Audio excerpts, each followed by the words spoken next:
Hello friends, welcome to our channel I Teach. So today's lecture brings you closer to the Constitution of India, important articles of the Constitution of India, schedules and sources of Constitution of India.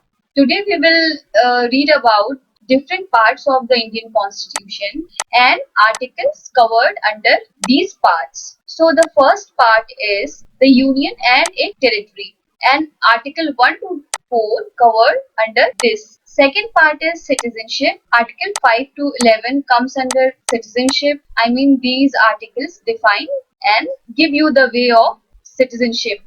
Third part is fundamental rights, and Article 12 to 35 talks about fundamental rights.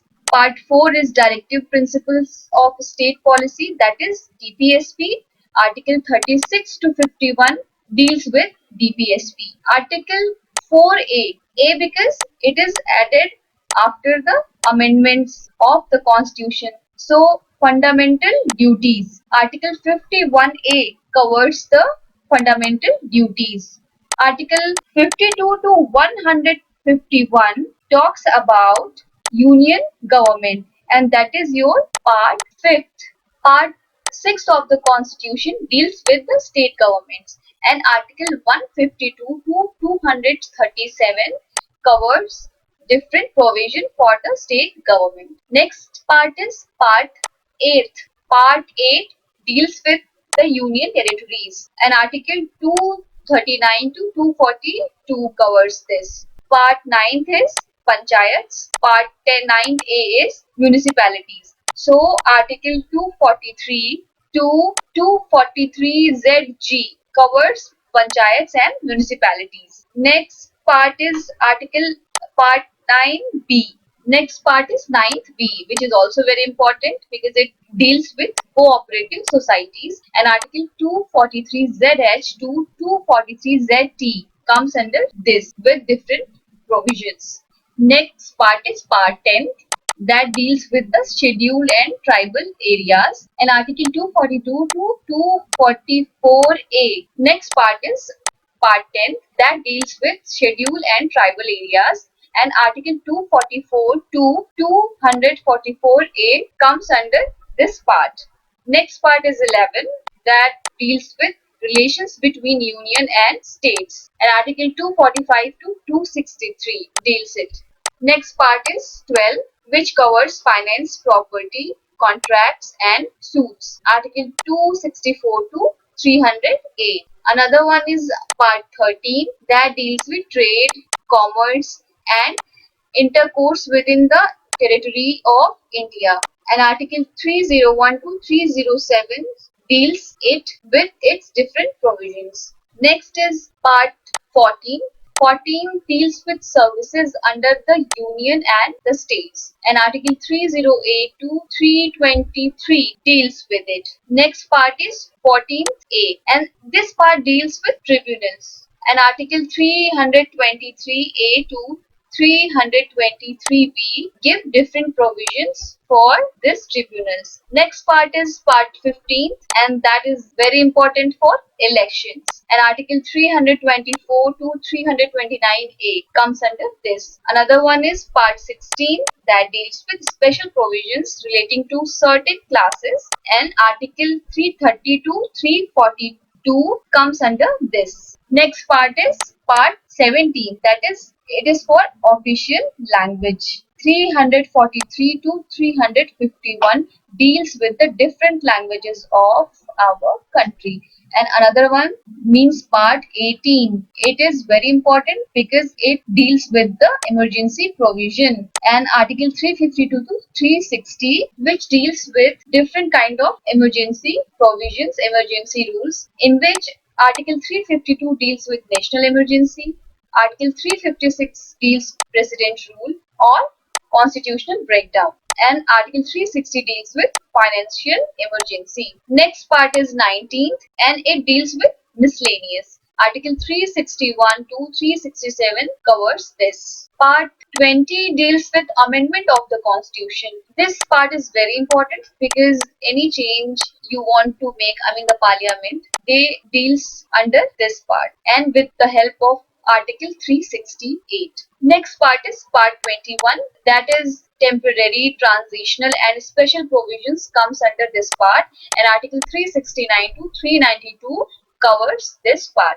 And the last part is our part 22.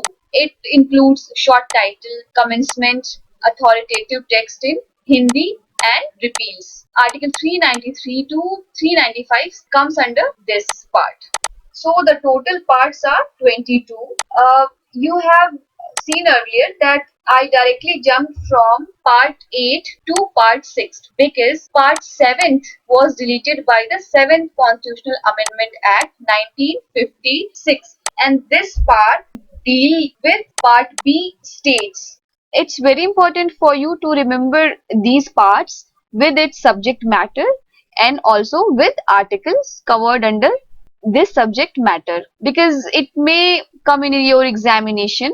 So there are many tricks. With the help of those tricks you can remember these parts, but I have read it somewhere and I found it really very interesting to remember these parts, so I'm sharing these different forms, this trick with you so that you can easily remember these parts. So the first part is union and its territory. So U stands for union and its territory. So you can fly. So you can take U for union and its territory. Can, C from can stands for citizenship and fly for fundamental rights. So in this way you can take the first letter of the word for the part respectively.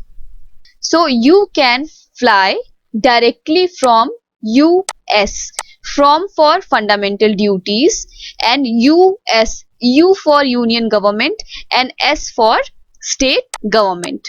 So first sentence is you can fly directly from US. Next is union territory and panchayat. So you can connect the above line with you can fly directly from US to UP. To meet, M stands for municipalities. To meet Shyam and Ram. So here cooperative is missing.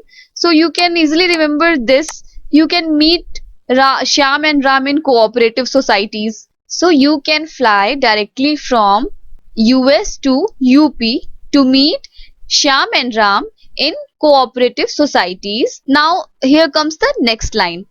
The part 12 covers finance and after that trade commerce. So you can say that fruits taste sweet to eat on special occasions, means F stands for finance, taste T stands for trade, sweet S stands for services, 2 for tribunals, and eat E for election.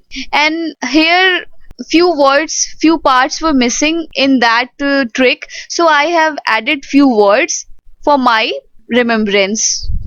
So fruit tastes sweet to eat on special occasion. And next line and the last line it will be eat Maggie as tasty snack, means E stands for emergency, M stands for miscellaneous, as A stands for amendment, tasty T stands for temporary, transitional, etc.